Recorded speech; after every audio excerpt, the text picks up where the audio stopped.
네, 현 정권의 비선 실세로 지목돼 온 최순실 씨가 오늘 오후 3시에 검찰에 출석할 예정입니다. 국정농단을 비롯해 미르재단 등의 사유화 의혹 등 최 씨를 둘러싼 의혹이 얼마나 규명될지 국민적인 관심이 집중돼 있습니다. 장성우 건국대 교수와 함께 관련 내용을 자세히 짚어보겠습니다. 네, 안녕하십니까? 네, 안녕하세요. 네, 안녕하세요.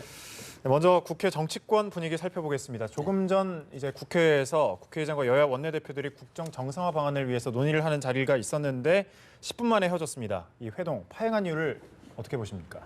이 와중에 위중한 와중에 또 국회마저 이렇게 파행 모습을 보이는데 국민들이 정치권에 대해서 더 이상 실망할 수 있는 데까지 내려갔다고 봅니다. 오늘 정세균 국회의장이 지금 대통령이 지금 최순실 사태 때문에 지금 흔들리고 있지 않습니까? 리더십이. 그래서 국회 차원에서 이것을 보완할 수 있는 의회에서 서포트할 수 있는 방안을 마련해 보자 이렇게 했는데 애초에 이것이 저는 상당히 어렵다고 봤습니다. 야당이 거국 중립 내각을 요구를 했고 여당이 받았는데 이것을 오늘 뭐 받자마자 또 이거에 대해서 아니라고 야당이 계속 주장을 했지 않았습니까? 그래서 오늘 정진석 새누리당 원내대표가 야당이 국가 위기를 수습할 생각을 안 하고 정쟁으로 일관하고 있다. 왜 거국 내각을 하자고 했으면서 받지 않냐? 이런 것이죠. 그리고 또 특검도 새누리당이 하자고 했고 야당도 하자고 했는데 왜 특검도 받지 않냐? 그리고 뭐 야당이 국정의 어떤 위기를 수습할 의지가 없고 오로지 정부 여당을 공격하고 그리고 이것을 정략적으로 끌고 갈 수 있는 그런 여러 가지 말을 하면서 정진석 의장이 퇴장을 하고 지금 야당의 우상호 원내대표하고 박지원 원내대표 그리고 정세균 국회의장이 국회에서 비밀리에 문을 닫고 지금 야당만의 어떤 지금 대책 회의를 하는데 이것은 국민들이 보기에는 참 보기에 좋지 않은 지금 장면입니다. 네. 지금 이 거국 중립 내각을 둘러싸고 여야 입장이 엇갈리고 있는 건데 어제 새누리당 지도부가 이 카드를 꺼내든 거거든요. 이 거국 내각 같은 경우에 대통령의 리더십을 좀 제한할 수밖에 없는 성격이 있는데도 불구하고 새누리당이 이 카드를 꺼내든 배경은 뭐라고 보시나요? 사실은 새누리당에서 이것을 꺼내는 것은 거국 내각을 구성을 하려면 대통령 탈당이 전제를 해야 됩니다. 그런 차원에서 새누리당에서 정말 위기라고 생각을 한 것 같고 이것을 새누리당이 먼저 시작을 한 것이 아니고 출발이 야당이다. 박지원 원내대표가 SNS를 통해서 대통령 탈당하시고 거국 중립 내각을 구성하고 야당도 국정에 들어가서 이 국가적인 위기를 해소하는 데 협조를 하겠다. 그렇게 먼저 했고 그리고 문재인 전 대표도 대통령 탈당하시라. 그리고 거국 내각을 구성해서 이 위기를 우리 정치권 모두가 같이 힘을 합쳐서 헤쳐나가자. 이렇게 해서 제안을 한 것을 새누리당에서는 사실은 대통령 탈당이 아직은 새누리당한테 내년 대선을 앞두고 어떤 긍정적인 측면일지 부정적인 측면일지 아직은 이것을 꺼낼 시점은 아니라고 봅니다. 그럼에도 불구하고 야당이 이렇게 주장함에 있어서 좋다. 새누리당도 그러면 대통령 탈당과 그리고 우리 강요, 새누리당 출신의 어떤 보수적인 강요를 다 빼는 한이 있더라도 책임 총리까지 내주겠다는 거 아닙니까? 그래서 김병준 카드까지 지금 총리 카드로 제시를 하고 있는데 야당에서는 새누리당이 이렇게 나올 줄을 몰랐던 것이 아닌가. 그래서 야당은 정치적인 이득, 정치적인 공세로 해서 이것을 주장했는데 새누리당이 이것을 덥석 받으니까 이것을 받게 되면 앞으로 대통령 임기가 1년 3개월 정도 남았습니다. 그래서 야당이 집권당이 되려면 집권 여당의 어떤 국정의 실패, 난맥상을 가지고 중도층을 가져와야만이 대권을 잡을 수가 있거든요. 그럼 앞으로 1년 3개월 동안 거국 중립 내각을 구성해서 야당이 강요 50%라든 30%라든 들어와서 그리고 총리도 야당이 추천한 사람이 총리를 하게 되면 물론 대통령은 힘이 빠져서 허수아비 대통령이 될 수도 있지만 물론 외교적인 부분은 역할은 담당하겠지만 그러나 정치적 책임을 여당과 야당이 동시에 진다는 것이죠. 이렇게 되면 야당이 그러면 진짜로 이것이 실행이 되면 국정의 책임을 동시에 지면 야당한테 유리할 수 있는 것이 없다. 이렇게 판단을 한 것 같습니다. 그래서 급거 이 노선을 갑자기 철회하겠다는 그런 지금 수순으로 가는 것이 야당도 지금 상당히 곤혹스러운 그런 처지에 몰리는 상황이 아닌가 그렇게 봅니다. 말씀하신 대로 여야 입장이 엇갈리기 때문에 아직은 성사 가능성은 좀 미지수고 또 언급하신 대로 하마평까지 이제 나오고 있죠. 김병준, 손학규, 김종인 하마평이 나오고 있는데 이 거국 중립 내각 대안이 되려면 어떤 점이 좀 갖춰져야 된다고 보십니까? 우리가 예. 정쟁이라든가 갈등이 없어야 됩니다. 우리 정치가 예. 당내는 내부대로 갈등이 있고 그리고 국회는 국회대로 갈등이 있고 의회 선진국에서는 의원내각제를 택하는 이유가 국회에서 협치가 가능하고 토론이 가능한 국회이기 때문에 의회이기 때문에 그것이 의원내각제가 가능한데 우리가 지금 의원내각제를 하자고 주장하지만 이것이 저는 상당히 어렵다고 봅니다. 국회에서 협치 기능이 없고 오히려 갈등 조장 기능이 훨씬 더 많거든요. 그래서 지금 20대 국회 들어서 입법화된 것이 한 건도 없지 않습니까? 그리고 지난번에 19대 국회에서 입법률이 30몇 프로밖에 되지 않습니까?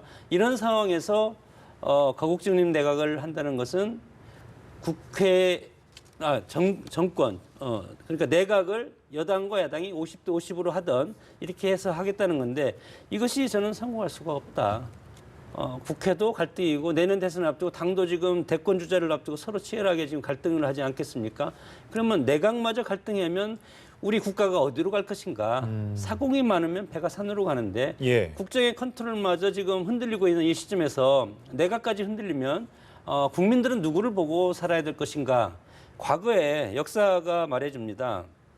DJP 공동정권이라는 것이 있지 않았습니까? 김대중 대통령을 만든 그때 당시에 김종필 총리가 DJP 공동정권을 만들어 정권을 만들어서 그때 당시에 DJP 공동정권을 출범하면서 대선 승리 연합을 만들었는데 그때 당시의 조건은 집권하면 내각제를 한다 개헌 예. 안 됐죠. 그리고 두 번째 강요 배분이 5대5로 한다 그랬습니다. 대통령이 맡는 당은 총리는 그 다음 당이 한다. 그래서 김종필 총리가 탄생을 한 겁니다. 그렇게 하다가 내각 지분을 5대5로 하다가 이것이 전부 7대3, 그다음에 8대2, 그다음에 총리 나가시오. 그래서 팽당한 거 아닙니까? 그래서 그때 당시에도 이건 그때 당시에는 거국 내각은 아니고 공동 정권이지만 공동 정권도 실패했습니다. 그러나 지금 이 위기 상황에서 대선을 앞두고 우리나라 대선은 모든 것을 먹는 그런 블랙홀로 지금 들어가고 권력을 국가로부터 산다는 거라는 그런 평도 있지 않습니까?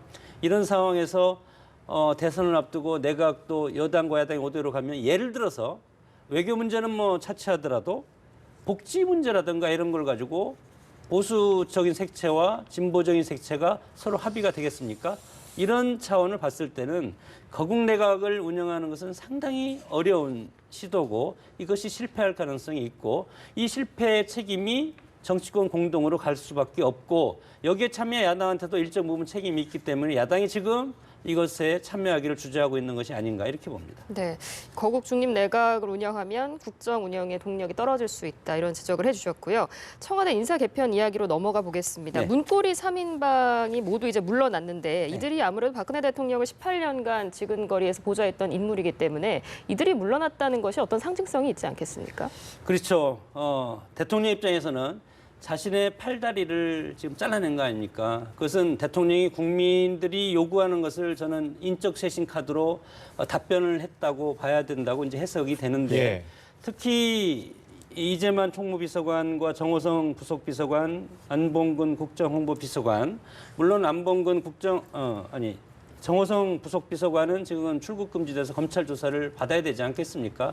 그런 차원에서 했는데 이 3인방이 다 지금 수족을 잘라냈다는 것은 대통령이 지금 현 시국을 엄중한 시국으로 지금 보고 있고 내 수족을 자르더라도 대통령의 권위라든가 대통령의 국정 아젠다라든가 그리고 국민의 어떤 신뢰를 다시 얻을 수 있는 그런 계기로 삼겠다는 강한 의지가 어제의 어떤 인사로 나타났다고 봅니다. 예. 우전 수석의 후임으로 특별수사통인 이제 최재경 전 대검 중수부장이 이제 임명이 됐는데 네. 최재경 민정수석을 선택한 의미가 좀 남달라 보입니다. 어떻게 보십니까, 이 부분?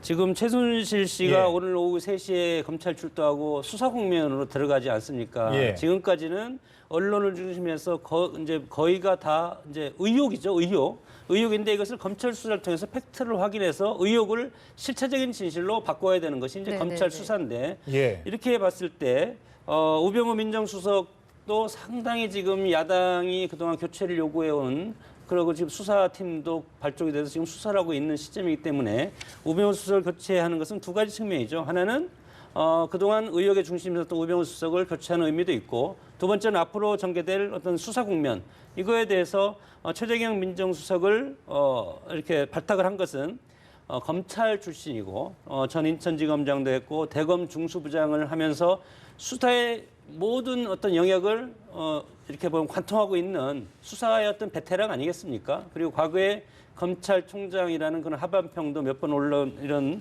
수사 전문가이기 때문에 뭐 현 상황에서 앞으로 수사 국면 상황에서 대통령이 지금 여기에 일정 부분 지금 인볼브가 돼 있기 때문에 이것을 컨트롤할 수 있는 가장 적임자를 저는 선택을 했다고 보는데, 야당에서는 또 이거 가지고 또 뭐 이렇게 정치 검사냐 이렇게 얘기하는데, 사실은 제가 보는 최재경 민정수석은 터지면 무슨 일이 나오면 수사한다, 이런 직선적인 성격이기 때문에 좌고우면하지 않고 정법대로 해서 수사 국면을 지금 돌파하리라고 봅니다. 알겠습니다. 이제 오늘 오후 3시에 최순실 씨가 검찰에 소환돼서 조사를 받게 될 텐데 일단 지금 청와대 압수수색이 이제 검찰 생각대로 되지 않는 측면이 있고, 또 최순실 씨가 귀국 후에 하루간의 시간이 있었기 때문에 이 시간 동안 어떤 증거인멸이나 관련자들과의 말맞추기가 있었던 거 아니냐, 이런 의혹이 나오고 있거든요. 실제로 검찰에서 어느 정도로 실체 규명이 될 수 있을까, 어떻게 전망하십니까? 뭐 100% 다 해야 되지 않겠습니까? 100% 다 해서, 그리고 지금에 나오지 않는 실체까지 하면 150% 정도 검찰에서 하면 국민들로부터 박수를 받을 수 있다고 봅니다.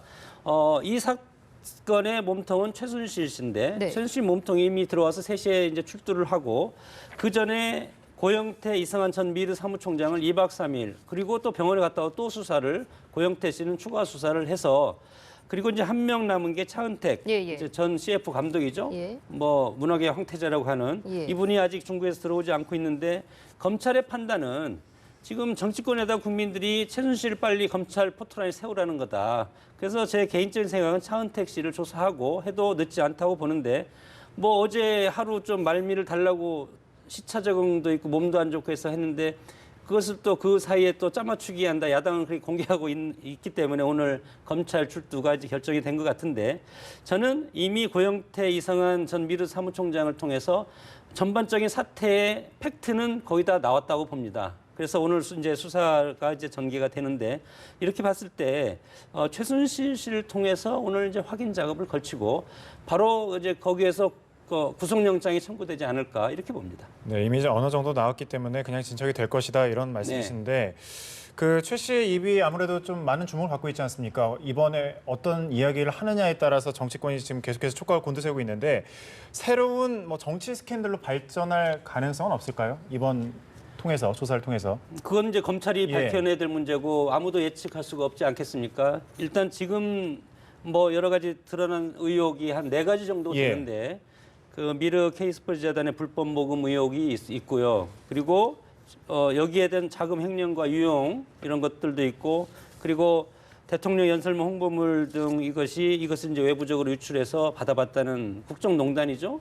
이런 것이 있고, 그리고 정유라 씨 2대 특혜 입학, 이런 문제 여러 가지가 있기 때문에 이것을 지금 전방위 압수수색을 한 그 자료를 통해서도 충분히 팩트 확인 가능하고 검찰에서 이거에 대해서 실체적 진실을 밝힐 수 있는 가능성은 상당히 많다고 보기 때문에 이것을 검찰에서 있는 사실대로 해서 국민들한테 모든 것을 밝히고 수사 결과를 발표를 하면 이것이 뭐 정치적인 스캔들로 더 이상 뭐 퍼질 것은 저는 없다고 봅니다. 다만 대통령 입장에서는 대통령이 애초에 국민한테 사과한 것이 있지 않습니까?